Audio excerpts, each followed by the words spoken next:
దేవుడు ఎవరిని తప్పిస్తాడు?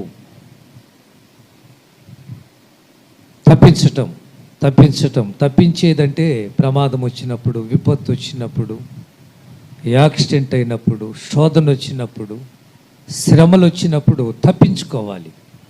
ఈ లోకంలో యేసు ప్రభు ఉన్న కాలంలోనే తప్పించుకొని మరి తిరిగాడు. కాబట్టి నీకు టైం ఉందా బాబు? నీకు సమయం ఉందా? ఓకే, ఒక హాఫ్ అన్ అవర్. దావీదు రాసిన కీర్తనలు 144 2వ వచనం, 144 అధ్యాయం 2వ వచనం. దావీదు కీర్తనలు. బైబిల్ తీయండి, బైబిల్ తీసి రెఫరెన్సులు నేను చెప్తూ ఉంటాను, కొంచెం నాకు చదివి సహాయం చేయండి. ఆయన నాకు కృపానిధి, నా కోట, నా దుర్గము, నన్ను తప్పించువాడు, నా కేడము. అది నా దేవుడు ఎలాంటి వాడంటే కోట, నా దేవుడు ఎలాంటి వాడంటే దుర్గం, నా దేవుడు ఎలాంటి వాడంటే కేడం. ఈ దేవుడు ఏం చేస్తాడంటే నన్ను తప్పించేవాడు. ప్రమాదం వచ్చినప్పుడు తప్పించే వాళ్ళు కావాలి, ఆపద వచ్చినప్పుడు తప్పించేవారు కావాలి. ఏదో అంటారు సామెత, మీకు తెలుసు, ఆపదలో అక్కర్రాని బంధువులు ఎందుకు, అవసరానికి అక్కర్రాని స్నేహితులు ఎందుకు, అవసరానికి సహాయం చేయని అయిన వారు ఎందుకో. ఏ సుఖం? ఆపద వచ్చింది, నిన్ను ఆదుకోలేనప్పుడు ఎందుకు ఆ స్నేహితులు? నీకు కొన్ని అక్కర్లు వచ్చాయి, ఆ అక్కర్లో నిన్ను ఆదరించలేని వారు అయిన వారు ఎందుకు? దావీదు అంటాడు, నేను నమ్ముకున్న దేవుడు కోట, దుర్గము, కేడము. ఎందుకో? ఆయన నన్ను తప్పించేవాడు. 7వ వచనం కూడా 144 7, 144 7వ వచనం. పైనుండి నీ చేయి చాచి నన్ను తప్పింపుము, నన్ను విడిపించుము. దేవుడిని అడుగుతున్నాడు, అయ్యా నీ చేయి చాచు, నన్ను పట్టుకో. ఎన్నో ఆపదలు ఈ లోకంలో మనం జీవించిన కాలంలో, జీవిస్తున్న రోజుల్లో ఎన్నో శోధనల గుండా వెళ్ళాల్సి వచ్చినప్పుడు, శ్రమల గుండా వెళ్ళాల్సి వస్తున్నప్పుడు దేవుడు చేయి పట్టుకోకపోతే మనల్ని విడిచిపెట్టాడా అంతే, అయిపోతాం. ఆ రోజు యేసు ప్రభు సిలువలో పలికిన ఒక మాట మీకు తెలుసా? నా దేవా నా దేవా నన్నెందుకు చేయి విడిచితివి. చేయి విడిచిపెడితే ఎలా ఉంటుందో తెలుసా మీకు? దేవుడు చేయి వదిలేస్తే ఈ భూమి మీద మనిషి బతకలేడండి. అందుకే ఇజ్రాయేలును కాపాడువాడు కునుకడు, ప్రతి క్షణము ఆయన మేలుకొని ఉండి కాపాడుతూ ఉంటే ప్రపంచం అలా ఉంది. ఒక్క క్షణం అలా రెప్ప మూశాడు అనుకో, అంతే, ప్రపంచం అంతమైపోయింది. 39వ అధ్యాయం ఇర్మియా గ్రంథం 18వ వచనం, 39:18 వచనం ఇర్మియా గ్రంథం. నీవు నన్ను నమ్ముకుంటివి గనుక. ఆమేన్. ఇది మనకి శుక్రవారం దేవుడు చెబుతున్న మాట ఏంటంటే, మీరు నన్ను నమ్ముకున్నారు కాబట్టి, మీరు నా మీద ఆధారపడ్డారు కాబట్టి, మీరు నన్ను ఆశ్రయించారు కాబట్టి, మీరు నా పాదాల దగ్గరికి వచ్చారు కాబట్టి నేను మిమ్మల్ని ఏం చేస్తాను? తప్పిస్తాను. దేవునికి స్తోత్రం, హల్లెలూయా. ఆయన నమ్ముకున్న వారిని ఆయన విడిచిపెడతాడా? మీరే చెప్పండి. నేను దేవుని నమ్ముకొని పాడైపోయానండి, నేను యేసు ప్రభువుని నమ్ముకొని చెడిపోయానండి, నేను యేసు ప్రభువుని నమ్ముకోవటం వల్లే నా ఇల్లు ఇలా దరిద్రం అనుభవిస్తుందండి అని ఎవరైనా సాక్ష్యం చెప్పంగా మీరు విన్నారా? వినలేరు కూడా. నువ్వు కరెక్ట్గా ఆయన నమ్మితే, కరెక్ట్గా నువ్వు ఆయన ఆరాధించే బిడ్డవే అయితే, కరెక్ట్గా ఆయన్ను పూజించే వ్యక్తివే అయితే ఆయన నీకు మేలే చేస్తాడు, కానీ కీడులు రానివ్వడు. యెహోవా అందరికీ. మరి ఎంతోమంది ఆయన నమ్మని వారికే ఉపకారం చేస్తుంటే ఆయన నమ్ముకున్న వారిని వదిలేస్తాడా? ఆయన నమ్ముకున్న వారికి ఉపకారం చేయడా? ఆలోచించండి. జాగ్రత్త, తలపైకి ఎత్తండి, నా వైపు చూడండి మీరు ప్రియులారా. ఇప్పుడు లోకా శుభవార్త 18వ అధ్యాయంలో ఒక వెధవరాలు కనిపిస్తుంది. ఆ విధవరాలు వచ్చి మాటికి అయ్యా నా స్థలం ప్రాబ్లంలో ఉంది, కొంచెం నువ్వు హెల్ప్ చేయమని ఆ అన్యాయస్తుడైన న్యాయాధిపతి దగ్గరకు వచ్చి అడుగుతుంది. అడిగినప్పుడు అన్యాయస్తుడైన న్యాయాధిపతి ఆమెను చూసి మాటికి రావటం గమనించిన ఆయన ఆమెకు న్యాయం తీర్చెను. ఇది స్టోరీ. అక్కడ కిందకు వచ్చే వరకు 7-8 వచనాలకు వచ్చే వరకు ప్రభు అయిన యేసుక్రీస్తు అంటాడు, ఉపమానం ఇది, ఉదాహరణ చెప్పాడు, ఒక ఎగ్జాంపుల్.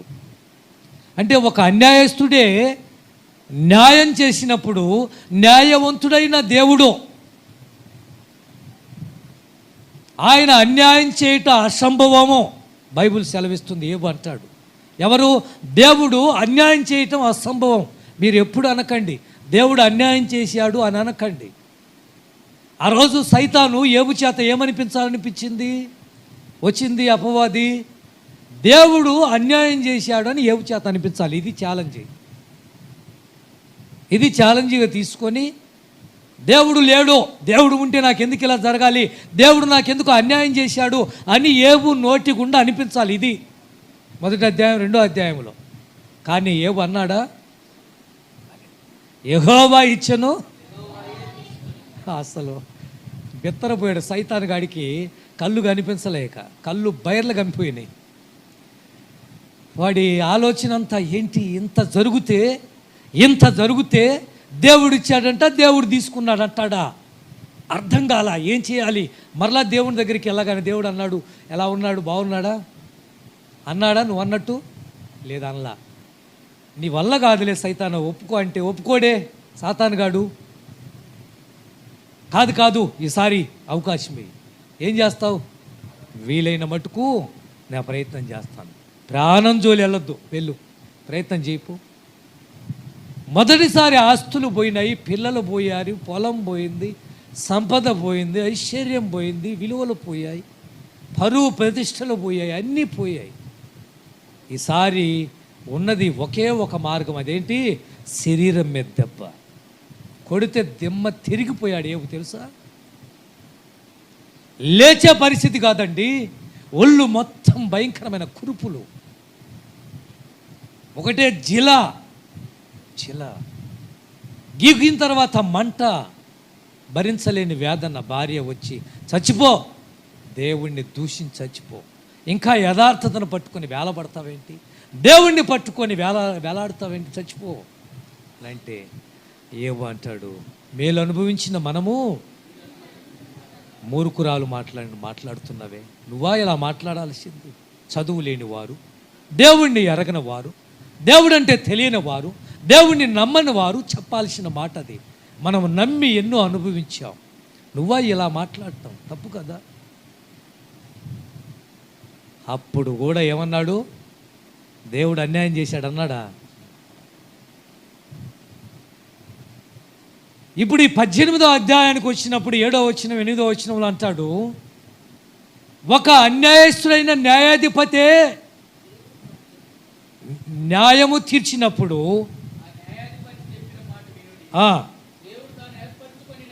అదుగో ఆయన నమ్ముకున్న వారు, ఏర్పరచుకున్న వారంటే ఎవరు?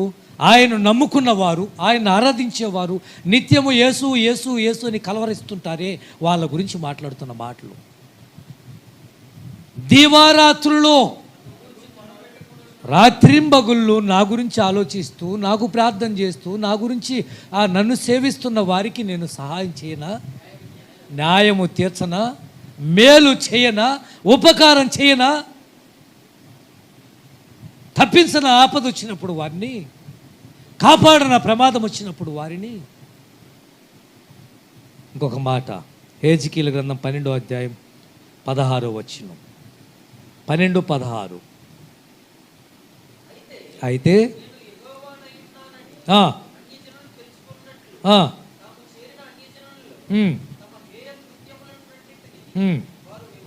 వివరించి తెలియజెప్పుటకై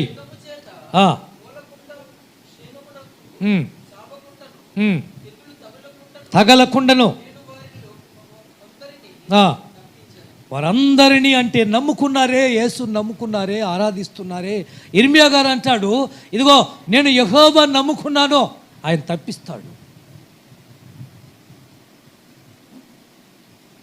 ఎవరెవరైతే లోకంలో నన్ను ఆరాధించే బిడ్డలు ఉన్నారో వారికి తెగులు తగలకుండా, వారికి వైరస్ కలగకుండా, వారి కుటుంబం మీదకి ప్రమాదం రాకుండా, వారి పిల్లల మీదకి శత్రువు రాకుండా నేను తప్పిస్తాను.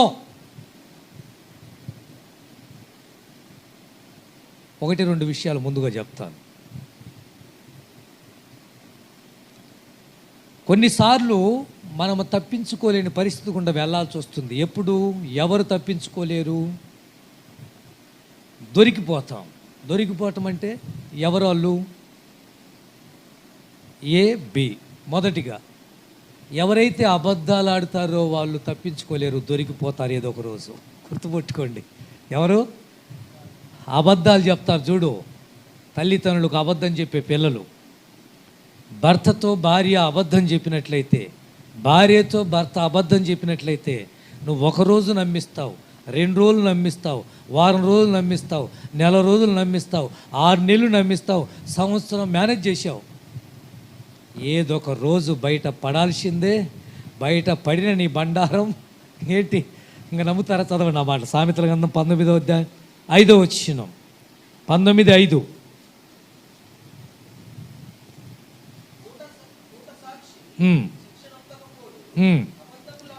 అబద్ధములాడేవాడు తప్పించుకోలేడు.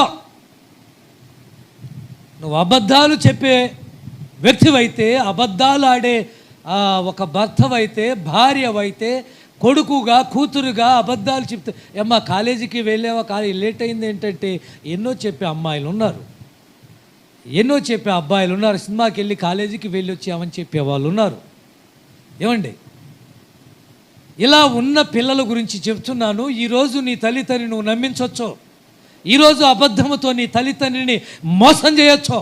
ఈరోజు ఈ అబద్ధంతో నీ భార్యను మోసం చేయొచ్చు, నీ భర్తను మోసం చేయొచ్చు, నీ స్నేహితుల్ని మోసం చేయొచ్చు. కానీ ఒకరోజు ఆ అబద్ధము బయటపడుతుంది. అందుకే అబద్ధం విషయంలో జాగ్రత్తగా ఉండాలి. ఒక్కసారి నమ్మకం పోయిందనుకో భార్యకు, పదే పదే నిన్ను అనుమానిస్తేనే ఉంటుంది. ఏం చేస్తూ ఉంటుంది? ఒక్కసారి అబద్ధం ఆడావు, నీ భర్త అబద్ధం ఆడాడని నీకు తెలిసిందంటే ఇంక ఎంక్వైరీ మొదలు పెడద్ది. ఎక్కడికి వెళ్ళాడు? ఆఫీస్కి వెళ్ళాడా? ఉద్యోగంలో ఉన్నాడా? ఒకసారి ఉన్నాడో లేడో ఫోన్ చేస్తే పోలా?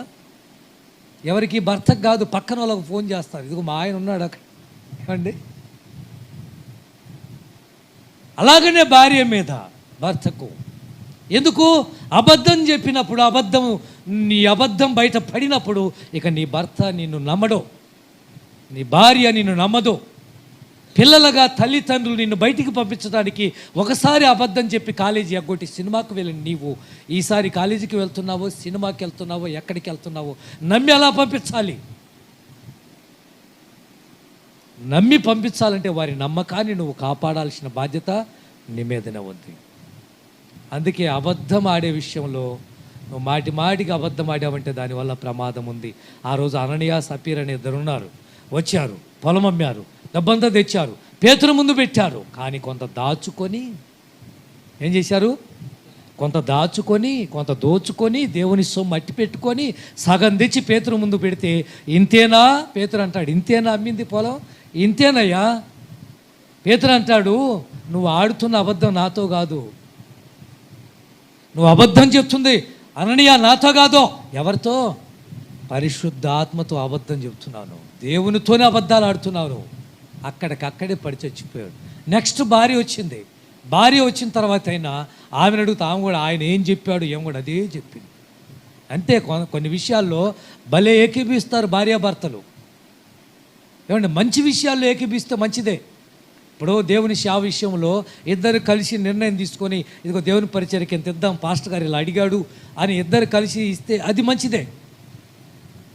కొంతమంది భర్తకు తెలితే ప్రాబ్లం అని కొంత ఇస్తుంటారు, అది వేరు. ప్రియులారా, ఆ రోజు ఎజిబేల్ లాంటి వాళ్ళు ఉన్నారు, ఈ రోజు కూడా ఉన్నారు. భర్తకి ఎలాంటి సహకరించింది? రాజు కోట అనుకొని పొలం ఉందట, ఆ పొలం కావాలని అన్నాడు. ఆ వ్యక్తి పొలం ఇవ్వలేదు, వచ్చి మంచానికి అడ్డం పడ్డాడు.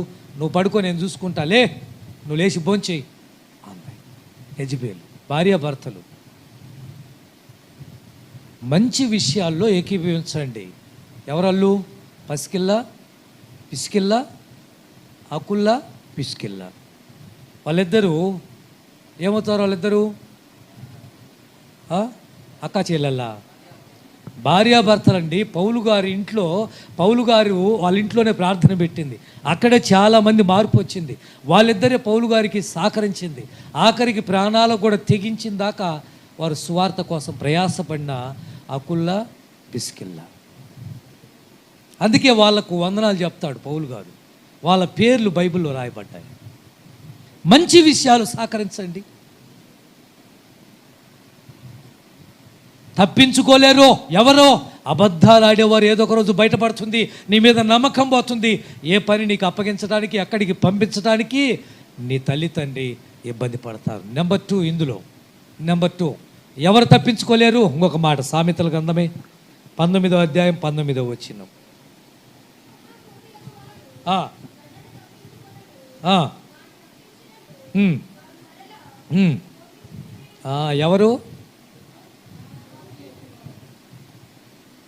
ఎవరు తప్పించుకోలేరు? కోపిష్టివాడో. ఈ కోపములో కూడా ఎలాంటి కోపము? మహాకోపం. అంటే టీవీ పగిలిపోయిందండి, అంతే. 50,000 రూపాయల టీవీ పగిలిపోయింది. చూడండి ఎంత నష్టమో. రిమోట్ పగలగొట్టినా 100 రూపాయలు కాబట్టి మళ్ళీ తెచ్చుకోవచ్చు. మీరే చెప్పండి. అర్థమైందా మీకు? రిమోట్ 100 రూపాయలు కాబట్టి తెచ్చుకోవచ్చు. టీవీ పగలగొడితే అంటే ఎంత కోపము. వీళ్ళకున్న కోపం ఏంటంటే వస్తువుల మీద ప్రయత్నాలు. భార్య జోలు వెళ్ళారనుకో అయిపోయినట్టే, అందుకే వెళ్ళరు. భార్య జోలు దొరుకుతుంది పగలగొట్టమే. అండి కోపము, నీ కోపమే నీకు శత్రువు. నువ్వు తప్పించుకోలేవు. ఈ కోపము నిన్ను నష్టంలో పడేస్తుంది. ఈ కోపము నిన్ను నాశనం చేస్తుంది. ఆ రోజు ఏమైంది? కయ్యోను కోపం ఏమైంది? శాపానికి తెచ్చిపెట్టలా. కయ్యోను, ఎందుకు నీకు అంత కోపం? నా తమ్ముడు అర్పణేమో నువ్వు తీసుకున్నావు, నా అర్పణేమో లక్ష్య పెట్టలేదు, అందుకే నాకు కోపం. ఏం మంచిగా బతకొచ్చుగా? నీ తమ్ముడులాగా నీకు కూడా రోసం ఉంటే నువ్వు మంచి భక్తి కలిగిన వాడిగా ఉండొచ్చుగా. ఏమండి, నువ్వు వ్యసనపరుడుగా ఉన్నట్లయితే ఆ అమ్మాయి మంచిగా రాసింది, నువ్వు రాయొచ్చుగా. వ్యసనం తప్పులేదు, వ్యసనం ఉండాలి. వ్యసనం ఏంటి? వాళ్ళు ఇల్లు కట్టారు, నేను కట్టాలి. వాళ్ళు మంచి మార్కులు తెచ్చుకున్నారు, నేను తెచ్చుకోవాలి. వాళ్ళు ఉద్యోగం తెచ్చుకున్నారు, నేను రావాలి. వ్యసనం తప్పులేదు. అసూయ ఉండకూడదు, మత్సరం ఉండకూడదు. కుళ్ళు అది నేను తినేస్తుంది.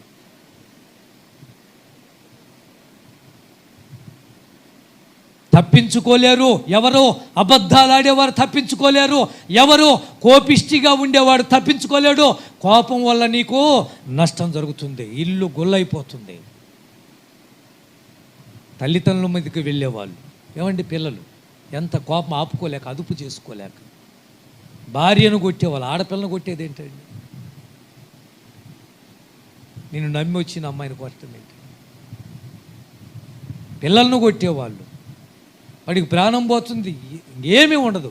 అంత కోపం ఉన్నట్లయితే ఏదో ఒక రోజు నిన్ను నాశనం చేస్తుంది, నీ కుటుంబాన్ని కూడా పాడు చేస్తుంది. ప్రియమైన దేవుని బిడ్డలారా, ఇక ఇందులో ఇంకొక మాట మీకు చెప్తాను. ఎవరు తప్పించుకుంటారు? మరి తప్పించుకునేది ఎవరు?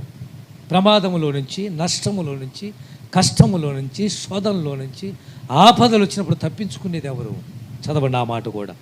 సామెతల గ్రంథం 11వ అధ్యాయం 9వ వచనం. 11:9. భక్తిహీనుడు తన నోటి మాట చేత, తెలివి చేత నీతిమంతులు తప్పించుకుందురు. హల్లెలూయా. ఇప్పుడు చెప్పండి, తప్పించుకునేది ఎవరు? తెలివి కలిగిన వాళ్ళు. నీతిమంతులు తర్వాత చూద్దాంలే. ఎవరు? తెలివి ఏమైంది? ఏమంటే అంటామా? నీ తెలివి ఏమైంది? జ్ఞానం ఏమైంది? బుద్ధి ఏమైంది? చదువుకున్నావే ఏమైంది? ప్రమాదం వచ్చినప్పుడు కనిపెట్టలేకపోయావు, ఏమైంది నీ చదువు? ఇంకొక మాట కూడా చదువు. సామెతలు 28:26. సామెతలు 28:26. తన మనసును నమ్ముకునేవాడు బుద్ధిహీనుడు, జ్ఞానముగా ప్రవర్తించేవాడు తప్పించుకుంటాడో. తప్పించుకోవాలి. యేసుక్రీస్తు ఈ లోకంలో జీవించిన కాలంలో అనేక సార్లు ఆయన పట్టుకోవాలని ప్రయత్నం చేస్తే ఆయన కొన్నిసార్లు తప్పించుకొని తిరిగాడు. ఎందుకు? ఆయన సమయం ఇంకా రాలేదు. గెచ్చమైన తోటకు వెళ్ళినప్పుడు నా సమయం ఆసన్నమైంది అంటాడు. నన్ను పట్టుకునే వాళ్ళు తోట అవతల ఉన్నారు, వస్తున్నారు అని చెప్తాడు. తప్పించుకొని తిరగాలి. దుష్టులు ఉన్నారు, దుర్మార్గులు ఉన్నారు. ఏమండి, మిమ్మల్ని వేధించే వాళ్ళు ఉన్నారు, బాధించే వాళ్ళు ఉన్నారు, నిన్ను పాడు చేయాలని ప్రయత్నం చేసే వాళ్ళు ఉన్నారు. నీకు జ్ఞానము, తెలివి, వివేకం ఉన్నట్లయితే తప్పించుకొని తిరగాలి. వారి చేతిలో దొరికావా బలైపోతావు.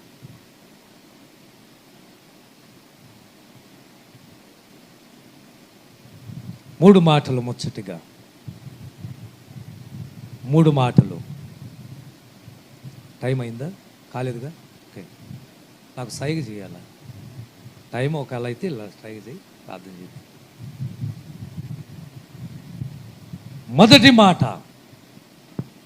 మొదటి మాట బైబిల్ తీసుకోండి. ఎవరు తప్పించుకుంటారు అన్న విషయాలు మనం చూడబోతున్నాం. దేవుడు ఎవరిని తప్పిస్తాడు అన్నది ఇప్పుడు చూడబోతున్నాం. దేవుడు తప్పించేది ఎవరినో తెలుసా? ఎవరైతే ఆయనకి ఇష్టమైన బిడ్డగా ఉంటారో వారిని తప్పకుండా కాపాడుతాడండి. నిజమండి, నమ్మండి మీరు. నువ్వు ఆయనకి ఇష్టమైన బిడ్డవా? ఆయనకి ఇష్టడుగా ఉన్నావా? చదవండి ఆ మాటలు ఇప్పుడు. 2 సమూయేలు గ్రంథం 22వ అధ్యాయం 20వ వచనం. 2 సమూయేలు గ్రంథం కొన్ని వచనాలు మీకు గబగబా ఇక ఎక్స్ప్లెయిన్ చేద్దాం.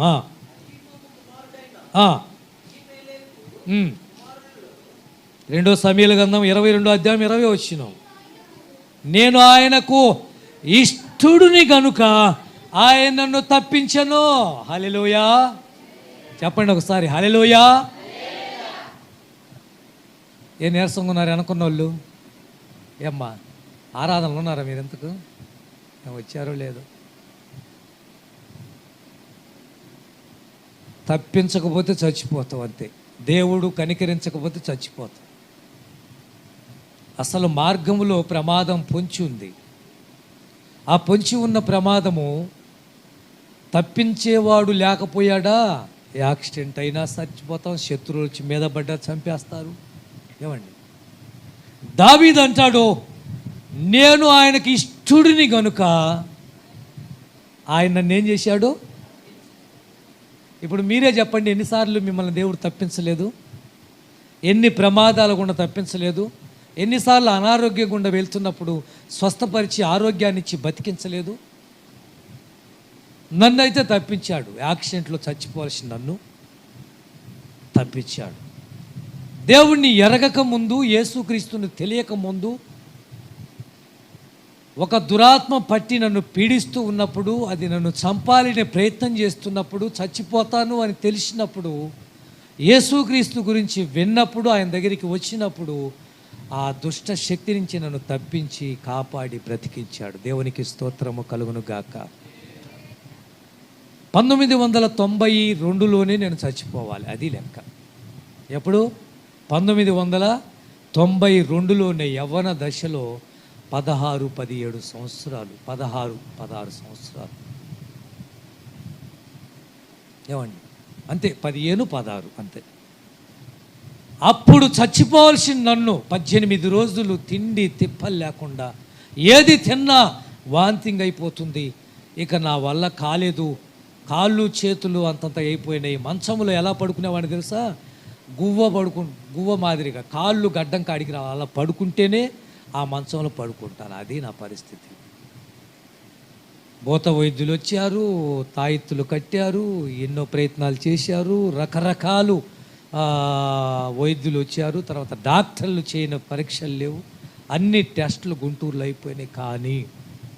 కానీ 18 రోజులు తిండి తిప్పలేని నాకు చచ్చిపోతాను అనుకున్నప్పుడు మా నాన్నగారికి మరియమ్మ అని ఒక ఆవిడ, పెద్ద ఆవిడ, ఒడ్డోళ్ళు ఆవిడ కనపడి ఎదురుపడి, అయ్యా బాగున్నావా ఆవలయ్య గారు అంటే, మా నాయన పేరు ఆవలయ్య అంటే, ఏం బాగోలేమ్మా, ఒక్కడుగు చూడకపోతే ఎలా అయిపోయాడు, ఒక్కడుగు చూడకపోతే పెళ్ళిడికి వచ్చిన వాడు సాగు బతుకుల్లో ఉన్నాడు, వాడు బతుకుతాడన్న ఆశ లేదని చెప్పినప్పుడు ఆదివారం, అది ఉదయం 10 గంటలకు జరిగిన సంఘటన.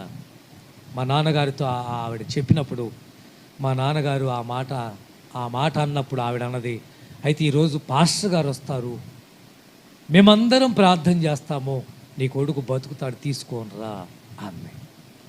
ఆ మాటలు ఆయన్ను ఊరట కలిగించాయి. ఆ మాటలు ఆయన బ్రతుకు మీద మరలా ఆశ పుట్టించాయి. బతుకుతాడు. ఇంటికి వచ్చి మా నాన్నగారు నాతో చెప్పిన మాట ఏం తెలుసా? ఎరా లే, ఎవరో ఒక ఆయన వస్తాడట, పాస్టర్ అని కూడా రాదు, ఆయన ఏదో మంత్రం పెడతాడట, నువ్వు బతుకుతావట. ఇది నిజమండి. ఏం పెడతారు? మంత్రం పెడతారు. నాకు పాస్టర్ అంటే అస్సలు గిట్టదు, వాళ్ళ పాటలు అంటే అస్సలు గిట్టదు. క్రిస్టియన్ పాలన నుంచి దానియేలు అనే పేరు వినపడ్డా, ఇసాక్ అనే పేరు వినపడ్డా, యాకోబు అనే పేరు వినపడ్డా వాళ్ళంతా కంపరం పుట్టేది. మీరు నమ్మాలి. నేను మేకల గొర్రెల కాసేవాడిని. ఆ బాకాల్లోంచి, ఆ మైకుల్లోంచి వినపడుతున్నప్పుడు, ఆ పేర్లు మోషే అని ఇలాంటి పేర్లు వినపడినప్పుడు నేను అనుకునేవాడిని, మన పేర్లు కాదు, మన మతం కాదు, మన దేవుడు కాదు అనే ఒక దాని మీద అయిపోయి, నేను మందిరానికి వెళ్ళి ఆడపిల్లలను మేము 4-5 వెళ్ళి వాళ్ళని బాధ పెట్టేవాళ్ళం. మా అమ్మాయి, మా చెల్లి కూడా మందిరానికి వెళ్ళేవాళ్ళు. వెళ్ళి వాళ్ళని ఎగతాళి చేసేవాళ్ళం, హేళనగా మాట్లాడేవాళ్ళం. ఇలా చేసినందుకు ఈ శిక్ష వచ్చిందా? కానే కాదు. దేవుడి ప్రణాళిక వేరు, దేవుని ఆలోచన వేరు, దేవుని చిత్తము వేరు. ఆ రోజు చచ్చిపోతాను అనుకున్న నన్ను మా నాన్నగారు అన్నాడు, ఆయన మంత్రం పెడతాడు పద అంటే, నేను ఎప్పుడైతే పాస్టరు అనే విషయం తెలిసిందో, ఎప్పుడైతే ప్రార్థన అన్న సంగతి నా చెవిన పడిందో, సావనైనా చస్తాను కానీ మందిరానికి మాత్రం నేను రా. ఇది ఆ రోజు 1992లో జరిగిన సంఘటన ఇది. ప్రియమైన దేవుని బిడ్డ, మా నాన్నగారు ఏమన్నా సామాన్యుడా? నువ్వు రాకపోతే ఇంత లేవు, నువ్వు అంత అయిపోయింది నీ పని, ఎమ్మికెళ్ళి తప్ప నీ దగ్గర ఏమీ లేదు, ఎత్తుకొని వెళ్తానన్నాడు. ఎలా? సంకలో పెట్టుకొని, అంటే చేతులు కాళ్ళు ఎంత అయిపోయినాయి కదా, ఎత్తుకొని వెళ్తానన్నాడు. ఇక నన్ను ఎత్తుకొని వెళ్ళాలంటే, వడ్డీ వాళ్ళ బజారుకి వెళ్ళాలంటే యాదవుల బజార్ దాటాలి, పల్లె వాళ్ళ బజారు, ముతరాసి వాళ్ళ బజార్ దాటాలి, రెడ్డి గారి బజార్ దాటాలి, అప్పుడు కానీ వాళ్ళ మందిరం దగ్గరికి వెళ్ళాం. ఓహో, నన్ను ఎత్తుకొని వెళ్తుంటే నలుగురు చూస్తే ఏమనుకుంటారు అని సిగ్గుపడి, వద్దు ఆ పని చేయబాక, నేను వస్తానులే పద అన్న. మా నాన్నగారు వెళ్ళాడు. నేను 11 గంటలకు బయలుదేరితే 1 గంటకు మందిరం కాడికి చేరాను. ఎంత స్పీడ్గా వెళ్ళాను ఆలోచించాడు. ఎన్ని గంటలకు? 11 గంటలకు తిన్నగా ముఖం కడుక్కొని బ్రష్ చేసుకొని బయలుదేరితే 1 గంట కంటే ప్రార్థన ముగించి, మా పాస్టర్ గారు బలిపీఠం మీద, చాలా గుంట చిన్న మందిరం, ఆ మందిరంలో 10 మంది మాత్రమే ఉన్నారు. వాళ్ళు ప్రార్థన ముగించుకొని అందరికి ప్రార్థన చేసి 5-6 మంది ప్రార్థన చేసుకుని వెళ్తున్నారు. నేను 1 గంటకి వెళ్ళి ఆ గోడమటి ఇలాగ తల ఉంచుకొని, ఎందుకు వచ్చాను రాని కాళ్ళ సందులో తలకాయ పెట్టుకొని, పెళ్లి కూతురు కూర్చుంటా చూడు ఆ రోజుల్లో, ఇప్పుడు ఎవరు కూర్చోరులే ఆ రోజుల్లో, పైకి తలెత్తమ్మ చూద్దామంటే చూపారు. కాదు నా పరిస్థితి, ఎందుకు వచ్చాను ఇక్కడికి అని ఒక భావంతో కూర్చున్నప్పుడు మా ఆత్మీయ తండ్రి గారు ప్రకాశం పాస్టర్ గారు ఆ నూనె డబ్బా తీసుకొని నా దగ్గరికి వస్తా, అందరికి ప్రార్థన చేశాడు. మా నాన్న అన్నాడు, అయ్యా వీడికి కొంచెం మంత్రం పెట్టు అంటున్నాడు. నూనె డబ్బా తీసుకొని వస్తూ ఉంటే, ఆయన వస్తూ ఉంటేనే నాలో ఒక భయం. ఆ నూనె తీసుకున్నాడు, నా మీద అలా చిలకరించాడు, నాకు బాగా గుర్తు. చిలకరించాడు, మోకాల్లోంచి అన్నాడు. నేను కూడా భయపడి మోకాల్లోంచా. ఏమండి, మోకాల్లోంచాను. తల మీద చేపెట్టాడు. అస్సలు కూర్చోడానికి ఓపిక లేనివాడిని మోకాళ్ళ మీద కూర్చున్నాను, నిలువు మోకాళ్ళ మీద కూర్చున్నాను. ఇలా పెట్టాడు. సైతాన్ యేసు నామములో బంధిస్తున్న 3 ఆత్మలు నాలోంచి పోవటం నేను కనులారా చూశానండి. అద్భుతం. 3 దుష్ట శక్తులు నాలో నుంచి వెళ్ళిపోవటము నేను చూశాను. యేసు రక్తములో ఆయన అద్భుతం చేశాడు దేవుడు. ఆ పాస్టర్ గారు ప్రార్థన చేసి, పద మీ ఇంటికి వెళ్దామన్నాడు. అయ్యా నేను నడవలేదు, ఇప్పుడు నడుస్తా ఉన్నాడు. ఇందాక 2 గంటల ప్రయాణం పడితే ఈసారి ఆయన సైకిల్ మీద ఎక్కించుకుని నన్ను 10 నిమిషాల్లో తీసుకెళ్ళి ఇంటికాడ కూర్చోబెట్టాడు. ఆయన పక్కనే ఆ రోజుల్లో చైర్స్లు ఆడున్నాయి, ఒక రోలు ఉండేది, ఆ రోలు మీద కూర్చున్నాడు. భోంచేయి అన్నాడు. మధ్యాహ్నం 18 రోజులు ఇడ్లీ తిన్నా వాంతింగే, మంచిళ్ళు తాగినా వాంతింగే, దోశ ఏది తిన్నా వాంతింగే. అలాంటి నేను ఆ రోజు పప్పుచారు చేసి వెళ్ళింది మా అమ్మగారు. పప్పుచారు అంటే నాకు చాలా ఇష్టము.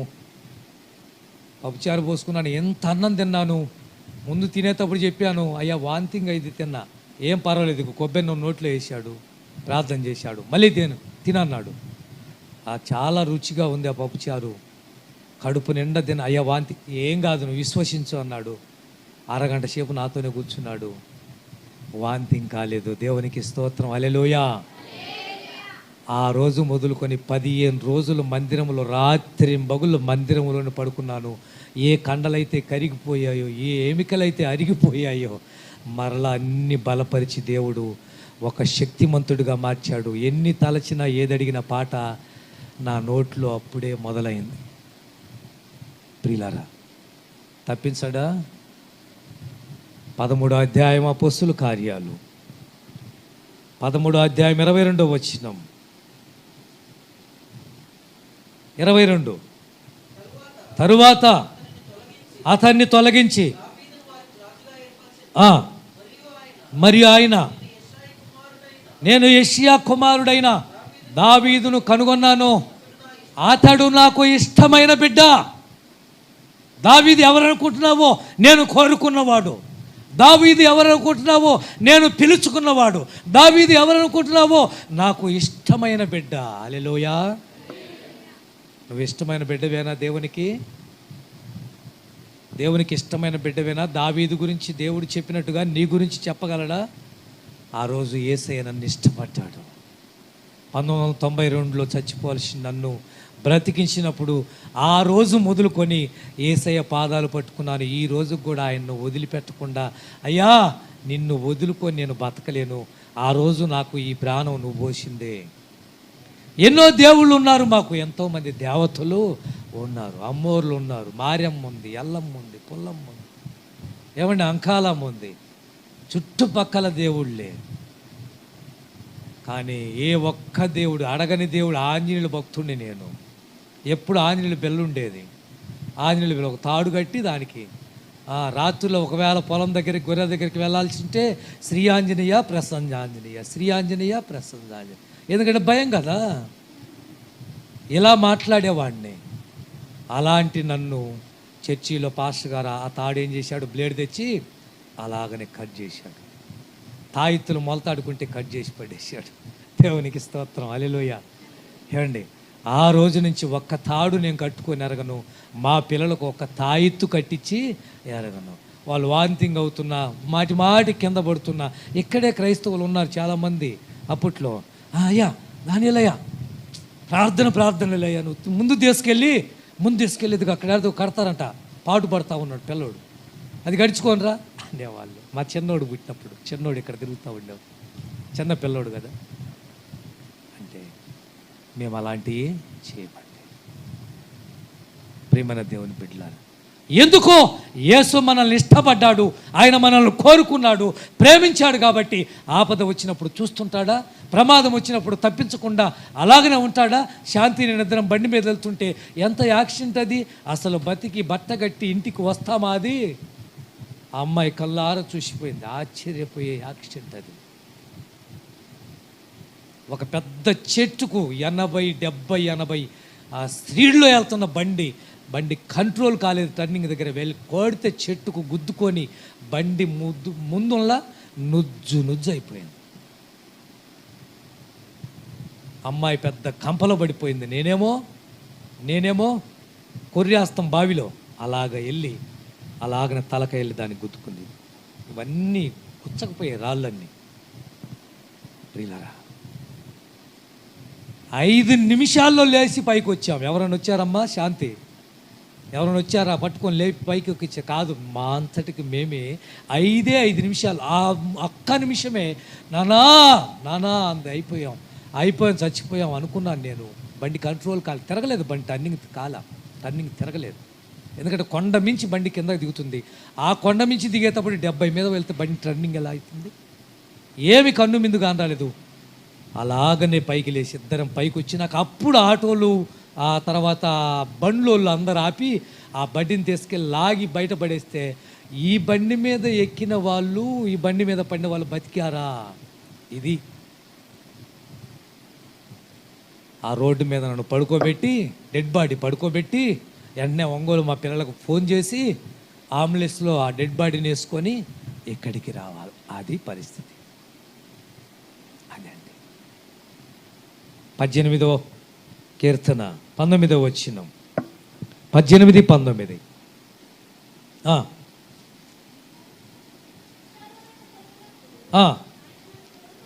వచ్చెను, నేను ఆయనకి ఇష్టడుని కనుక.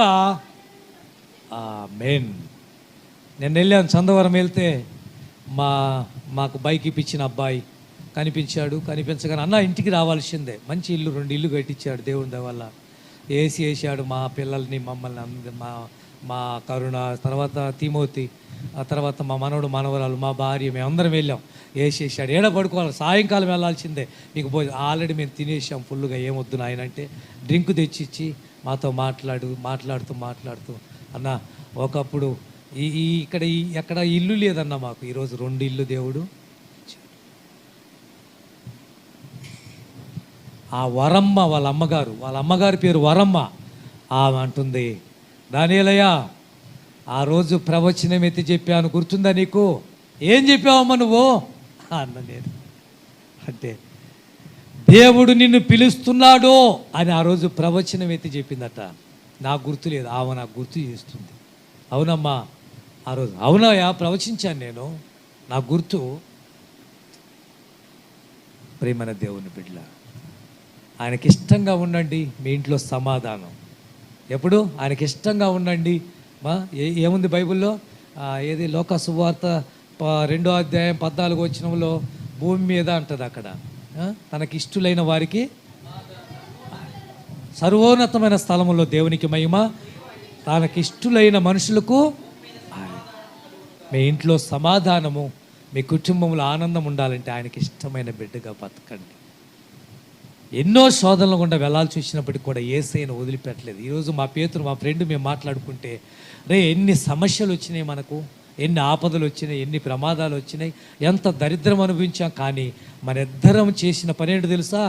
యేసయ్యను మాత్రము వదిలిపెట్టి మాకెందుకు ఇన్ని కష్టాలు పెట్టామని ఏనాడు మేము పక్కకి వెళ్ళిన వాళ్ళం కాదండి. అందుకే యేసు మమ్మల్ని ఇష్టపడ్డారు. రెండో మాట, ఎవరిని తప్పిస్తాడో ఆయన్ను ప్రేమించే వారిని. ఎవరిని? మొదటిగా దేవునికి ఇష్టమైన వారిని, ఆయన ఎవరినైతే ఇష్టపడతాడో వారిని. రెండోది, ఆయన్ని ఎవరైతే ప్రేమిస్తారో. చదవండి 91 కీర్తన 14వ వచనం. 91 కీర్తన 14వ వచనం. అతడు నన్ను ప్రేమిస్తున్నాడు కనుక నేను అతన్ని కాపాడుతాను, తప్పిస్తాను. తప్పించే మాట, ప్రతి మాటలో కూడా తప్పించే మాట. ఎవరిని తప్పిస్తానో?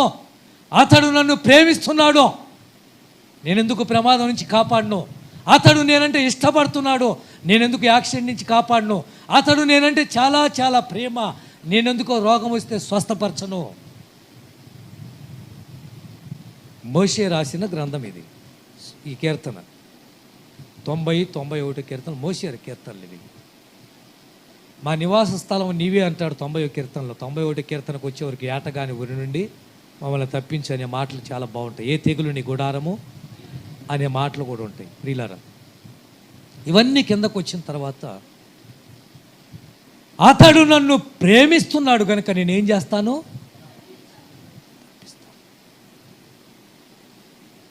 ఇప్పుడు మిమ్మల్ని అడుగుతున్నాను, యేసయ్యను ప్రేమిస్తున్నారా మీరు? ప్రశ్న. నిజమేనండి, యేసయ్య అంటే మాకు చాలా చాలా ఇష్టం అండి, చాలా అభిమానం అండి. ఎలా ప్రేమిస్తారు దేవుణ్ణి? మీరు ప్రేమిస్తున్నారు అనడానికి రుజువు ఏంటి? మాకు ఒక్కటి చిన్న ఆన్సర్. నేను ప్రశ్న వేసాను, మీరు జవాబు చెప్పండి. నేను యేసయ్యను ప్రేమిస్తున్నానండి, రుజువు ఏంటి? నాకు రుజువు చూపించండి అయ్యా. మందిరానికి రావటం. యేసయ్యను ప్రేమిస్తున్నామండి మేము, మీరేంటి అలా అంటున్నారు? మరి నాకు రుజువు చూపిమంటున్నాను. నేనేమంటాం అలా? మీరు ప్రేమిస్తున్నట్లయితే యేసును ప్రేమిస్తున్నావా? నాకు ఒక చిన్న రుజువు. ప్రేమించినట్టు ఇలా నేను ప్రేమిస్తున్నాను. ఈ అబ్బాయి చెప్పాడుగా, మందిరానికి వస్తున్నాం కాబట్టి మేము యేసయ్యను ప్రేమిస్తున్నాం. మీరేం చెప్తారు? యేసులా జీవిస్తున్నారు కాబట్టి యేసయ్యను ప్రేమిస్తున్నారు. ఇంకా మీరేం చెప్తారు? చెప్పండి, మీకు ఇష్టపడ్డది ఏది చెప్పండి. నేను యేసయ్యను ప్రేమిస్తున్నాను అనటానికి రుజువేంటో తెలుసా మీకు? ఆయన ఆజ్ఞలను పాటించటం అండి. అది యేసయ్యను ప్రేమించటం. యోహాను సువార్త 14:15 ఒకడు నన్ను ప్రేమించిన యెడల వాడు నా ఆజ్ఞలను గైకొంటాడు. నువ్వు నిజంగా యేసును ప్రేమిస్తే ఆయన ఆజ్ఞలను తూచా తప్పకుండా పాటించి తీరుతావండి. యేసును ప్రేమిస్తే యేసు కోసం ప్రాణం కూడా ఇవ్వటానికి సిద్ధపడతావండి. ఎందుకు? ఆయన ఆజ్ఞలు అలా ఉంటాయి కాబట్టి. ఎంతమందికి తెలుసు?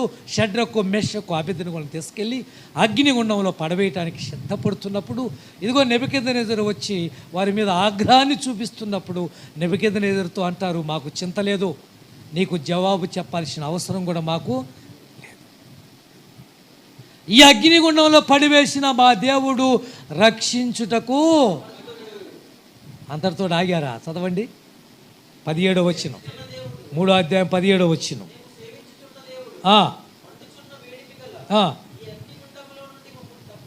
మెయిన్ చాలే ఏంటి అది మన అంశం అదేగా. ఏం చేస్తాడు? అగ్నిగుండంలో నువ్వు పడేస్తానంటున్నావు కదా. మేము సేవిస్తున్న దేవుడు, మేము ఆరాధిస్తున్న దేవుడు, మేము ప్రేమిస్తున్న దేవుడు తప్పించుటకు సమర్థుడు, రక్షించుటకు సమర్థుడు, విడిపించుటకు సమర్థుడు. ఎందుకు? మేము ఆయన అంటే అంత ప్రేమిస్తున్నాము.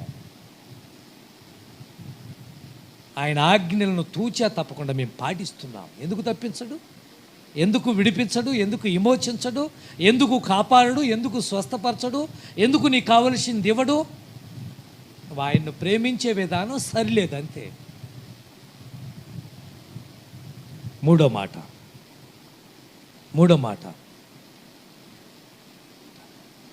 వీడియో కొంచెం ఆపు మళ్ళీ.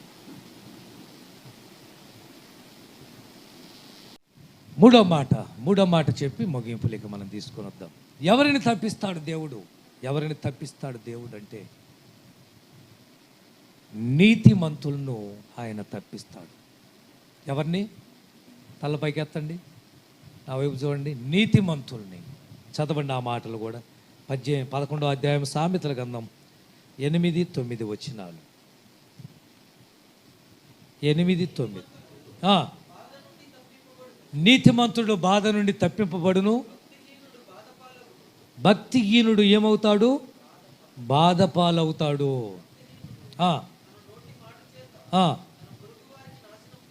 తెప్పించును, తప్పించబడతారు. ప్రియమైన దేవుని బిడ్డలారా, ఈ మాటలు ఇందాకనే చదివించాను మీకు ఒక మాట. అందులో ఎవరు తప్పించబడతారు? ఎవరిని దేవుడు తప్పిస్తాడు, ప్రమాదం నుంచి కాపాడుతాడంటే నీతిమంతులను. నీతిమంతులు ఎవరు? ఏమ్మా నీతిమంతులు ఎవరు? ఏ బాబు నీతిమంతులు ఎవరు? బైబిల్ సెలవిస్తుంది నీతిమంతుడు లేడు, ఒక్కడు లేడు. మరి నీతిమంతులు ఎవరు? దేవుడు ఒక్కడే నీతిమంతుడు. ఎవరు? కీర్తన 7వ అధ్యాయం 1వ ప్రకారం దేవుడు ఒక్కడే నీతిమంతుడు. 71వ కీర్తన 2వ ప్రకారం, క్షమించాలి ప్రియులరా. అయితే ఎవరైతే యేసయ్య రక్తములో కడగబడ్డారో, ఎవరైతే యేసయ్య రక్తములో నుంచి విమోచింపబడ్డారో వారిని నీతిమంతులుగా మారుస్తాడు.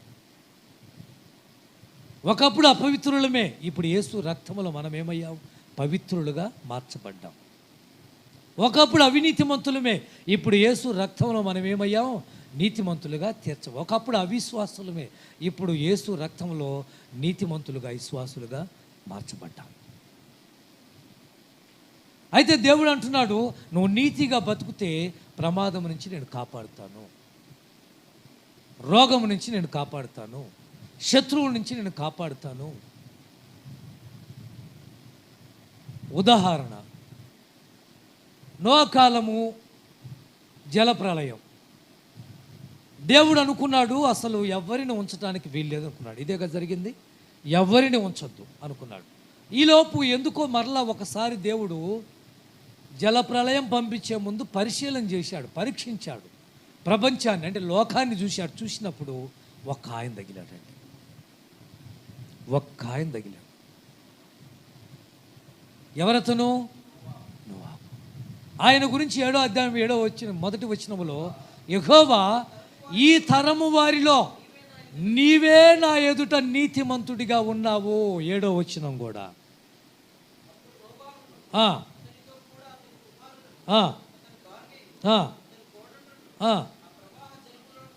హల్లెలూయా. తప్పించుకొనుటకై ఓడలేకి పంపించాడు. హల్లెలూయా. చూసావా? ఏమో అర్థమవుతుందా? ఒక నోవాహు కుటుంబం నీతిని బట్టి ఆ తరములో నోవాహు నీతిమంతుడుగా ఉన్నాడు కాబట్టి జలప్రలయములో నోవాహు కుటుంబాన్ని దేవుడైన యెహోవా తప్పించాడు. దేవునికి స్తోత్రము కలుగును గాక. ఈరోజు మన నీతి ఎలా ఉంది? ఆ తరం ఎలా ఉందో తెలుసా మీకు? ఈ తరం కన్నా బస్ట్ పెట్టిపోయింది. ఈ తరం కన్నా, ఈ జనరేషన్ కన్నా ఆ తరమే బస్ట్ పెట్టిపోయింది. ఈ తరమే పర్వాలేదు అనిపిస్తున్నాను అడిగితే. ఎలా చెప్పగలరంటే, ఇంతమంది వచ్చాడు భజన చేస్తున్నాను. నోవాహు కాలంలో ఎవరున్నారు? ఏమా ఒప్పుకోవాల్సింది మాట. నోవాహు కాలంలో నోవాహు కుటుంబం తప్ప ఈ విధంగా వచ్చి ఎన్ని పాటలు పాడాం? ఇంచుమించు 1.5 పాటలు పాడాం మనందరం. ఈ పాటలు ఎందుకు? దేవుణ్ణి ఆరాధించేది, దేవుణ్ణి పూజించడానికి పాట ద్వారానే, దేవుణ్ణి సేవించడానికి పాటలు, భజన. ఇంతమంది మనము దేవుణ్ణి ఆరాధిస్తూ ఉంటే ఆ రోజుల్లో ఏడున్నారు? దేవుడే అంటాడు, ఈ తరములో నీ ఒక్కడివే.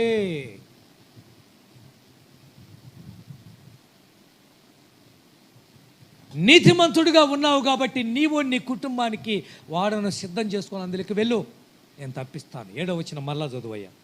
7వ వచనం చదువు. కుమారులను, అతని భార్య, అతని కోడలను తప్పించి. హల్లెలూయా. చూసావా?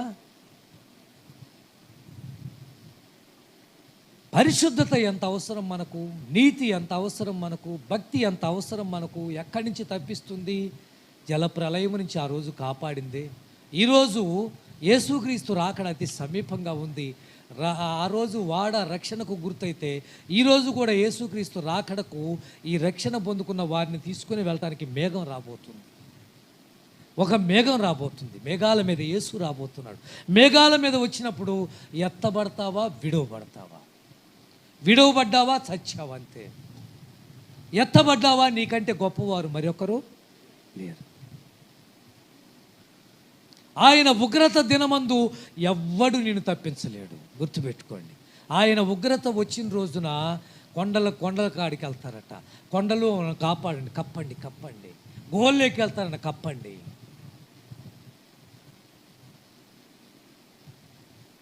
నువ్వు సాతాను చేతిలో పడితే తప్పించుకోవచ్చు. గుర్తుపెట్టుకోండి.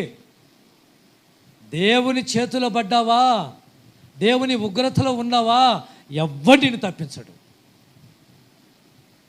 ఇప్పుడు సాతాను చేతిలో యవనస్తులు పడుతున్నారు. ప్రార్థన చేసి తప్పించుకొని వాళ్ళని రావచ్చు, వాళ్ళు చిన్నగా. ఇప్పుడు యోబు 1వ అధ్యాయంలో జరిగిన సంఘటన మీ అందరికీ తెలుసుగా. గొర్రెలు, ఎద్దులు, ఆ తర్వాత గాడిదలు, ఒంటెలు అన్నీ ఒక్కొక్క మందకా నుంచి ఒక్కొక్కడు వస్తాడు. ఈ అధ్యాయం ఎక్కడి నుంచి అంటే యోబు గ్రంథం 1వ అధ్యాయము 15వ వచనం కానించి మీరు చదువుకోండి. ఇంటికి వెళ్ళాక ఇప్పుడు వద్దులే, ఒక్క వచనం చదువు.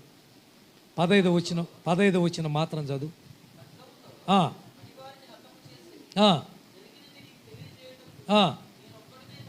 అబ్బో, ఏమండి చూసావా? ఎవరు తప్పించుకొని వచ్చింది? ఒక్కడు. ఇంకా నుంచి కిందగా చదువుకుంటూ వెళ్తే గొర్రెల కాంచొకడు, ఎద్దుల కాంచొకడు, ఒంటెల కాంచొకడు, పిల్లల కాంచొకడు. వాళ్ళందరూ చెప్పే మాట, నేను ఒక్కడనే తప్పించుకొని వచ్చిన, నేను ఒక్కడనే అంటే ఎవరి చేతిలోంచి తప్పించుకొని? సాతాను చేతిలోంచి తప్పించుకొని వచ్చి. దేవుని చేతిలో పడితే తప్పించుకుంటావా? సూర్యుడు నలుపయ్యే రోజు, చంద్రుడు ఎరుపయ్యే రోజు.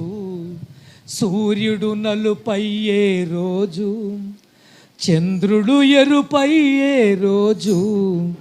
భూకంపము కలిగే రోజు, దిక్కులేక రచే రోజు. ఆ రోజు శ్రమ నుండి తప్పించే నాదుడు లేడు. ఆ రోజు శ్రమ నుండి తప్పించే నాదుడు లేడు.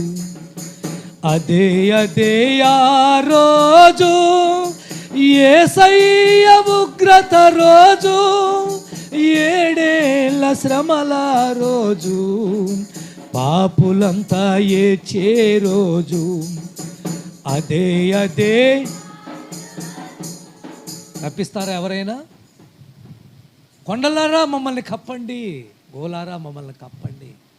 ఇంకా బైబిల్ సెలవిస్తుంది జపన్య గ్రంథంలో 1వ అధ్యాయంలో ఉంటాయి, వెండి బంగారాలు తప్పించలేవట వాళ్ళను దేవుని ఉగ్రత నుంచి. ఎవరు తప్పించలేరు? ఇప్పుడు వెండి బంగారు కూడా పెట్టుకుంటున్నామే బ్యాంకులో డబ్బు, ఏమండి? బంగారం చేయించుకొని మనం చాలా లాకర్లు దాచిపెట్టుకుంటున్నాం. ఎక్కడున్నాయి? జపన్య గ్రంథమేనా? ఎక్కడ చదువుతారు ఆ మాట చూపిద్దాం. ఒక మాట, జపన్య 1వ అధ్యాయం 18వ వచనం.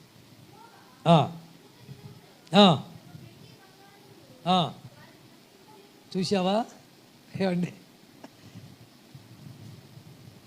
నేను అప్పుడప్పుడు మా పాస్ నాకు ఒక్కటన్న చేయించావు, ఒక్క దండన్న చేయించినవా, ఈ ముక్కుకు ఒకటన్న చేయించినవా, పెళ్ళి ఎన్నాలైంది చెవుల కన్నా చేయించినావు అంటుంటుంది. నేను అప్పుడప్పుడు ఆమెతో అంటున్నాను, మనకు బంగారం మేడలే ఉంటే, బంగారం మనం నడిచేదే బంగారం మీద అయితే ఇంత దానికోసం ఎందుకు కంగారు పడతా ఉంటుంటాను. కానీ నవ్వదు మా పాస్టర్ అమ్మ. అంతేలే, నాకేం చేపిస్తావులే నువ్వు అంటుంటావు. ఏమండి, ఇక్కడ రాయబడిన మాట, కరోనా కాలంలో ఏ బంగారం కాపాడింది? ఏమండి, ఏ డబ్బు కాపాడింది? ఏ వెండి కాపాడింది? గబ్బిలాలు వదిలిపెట్టి పోవాల్సింది మనం అంత సంపాదించిన బంగారం అంతా. ముగిస్తున్నాను. లోతును, లోతు భార్యను, లోతు పిల్లలను సొదమ గోమరుల పట్టణంలోంచి ఈ దేవుడు బయటికి తీసుకొని వస్తే లోతు అంటాడు, అలా కాదు ప్రభువా. దూత అంటాడు, ఆ కొండకెళ్ళు, చచ్చిపోతావు ఎక్కడుంటే, నా టైం లేదు వెళ్ళు అంటే, లోతు అంటాడు, అలా కాదు ప్రభువా. ఎలాగూ? కొండ దాకా తప్పించుకొని మేము పోయే ఓపిక మా దగ్గర లేదు. ఎన్నో అధ్యాయం? 19వ అధ్యాయమేగా. 19వ వచనం 20వ వచనం చదవద్దులే 19, 20వ వచనం. ప్రియులారా, అక్కడ కాదు ప్రభు, అక్కడ కొండ దాకా మేము వెళ్ళాం. ఇదిగో చిన్న ఊరుంది, అక్కడికి వెళ్తాం, ఆ ఊరిని కాపాడి మేము అక్కడ బతుకుతాం. ప్రియులారా, లోతును, లోతు భార్యను, పిల్లల్ని ఎందుకు బయటికి తెచ్చాడు? కారణం ఏమిటంటే, లోతు నీతిమంతుడు కాబట్టి. ఎలాంటి నీతిమంతుడు తెలుసా మీకు?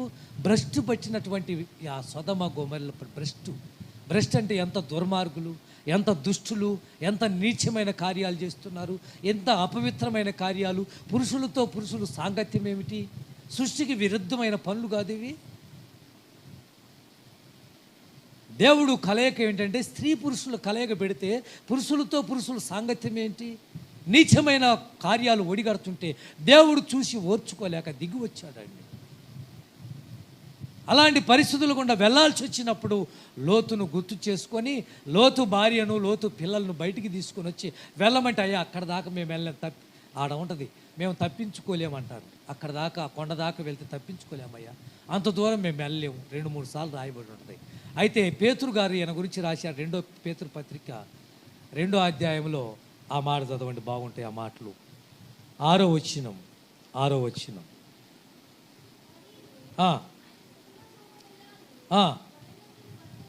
సొదొమ గొమొర్రా పట్టణాలను భస్మం చేసి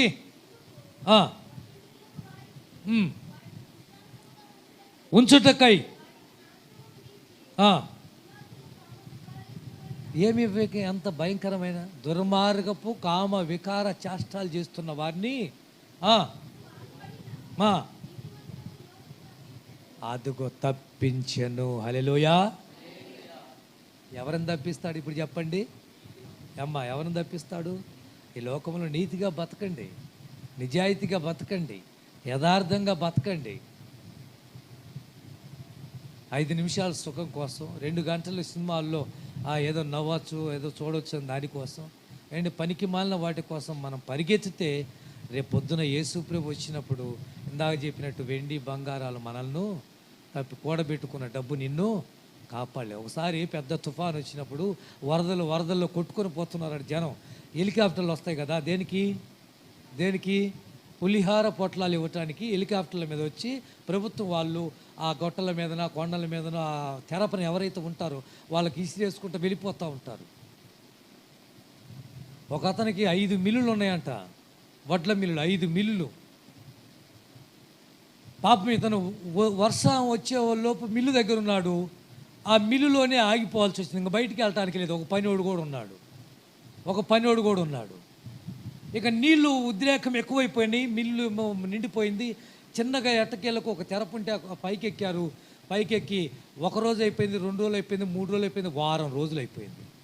వారం రోజులు వాళ్ళు బయటకు వచ్చే అవకాశం లేదు. ఆ మిల్లుని ఆగిపోయారు. పనివాడు, ఆ యజమాని, వానర్. వారం రోజుల తర్వాత ఒక హెలికాప్టర్ దారిని వెళ్తూ ఉంటే ఈ పనివాడు కేకలేశారు. మొత్తానికి కేకలేస్తే మొత్తానికి వాళ్ళు ఇసిరారు, 10 ప్యాకెట్లు దాకా ఇసిరారు, కానీ వాళ్ళకి అందుబాటులో దొరకలేదు. ఒక్క ప్యాకెట్ మాత్రం పనివాడి చేతిలో పడింది. ఎన్ని ప్యాకెట్లు? ఒక్క ప్యాకెట్ దొరికిందంటే వారం రోజులు ఆవురు అంటున్నాడు. ఇక ఇప్పుడు వారం రోజులు ఆ పక్కన వానర్ ఉన్నాడు.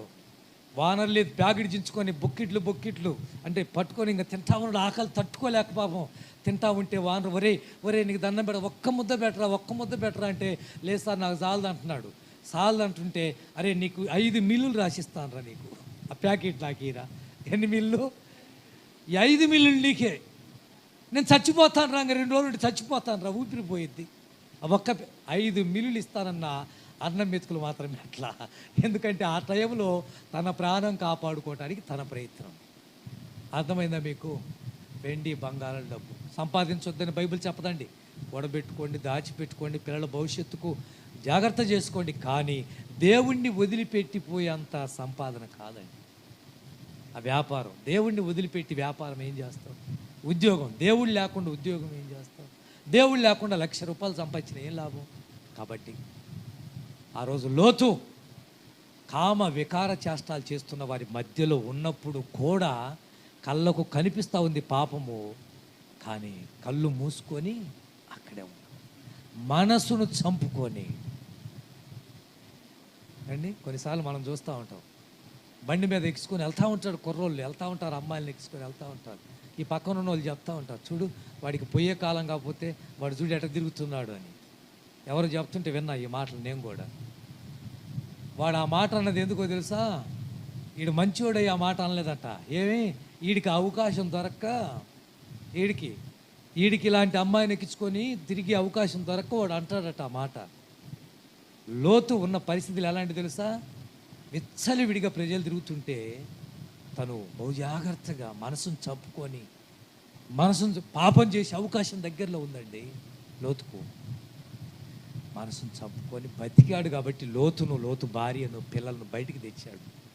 ప్రియులారా, 3 మాటలు చెప్పాను. మొదటిగా ఎవరిని తప్పిస్తాడు చెప్పండి. ఎవరైతే దేవునికి ఇష్టమైన బిడ్డలుగా బతుకుతారో వారిని తప్పిస్తారు. రెండోది, ఎవరైతే దేవుణ్ణి ప్రేమిస్తారో వారిని తప్పిస్తాడు. మూడోది, ఎవరైతే నీతిగా బతుకుతారో వారిని తప్పిస్తాడు. ఈ మాటలు యెహోవా ఈ మాటలు మన హృదయాల్లో పదిలపరిచి ఫలింపచేయును గాక.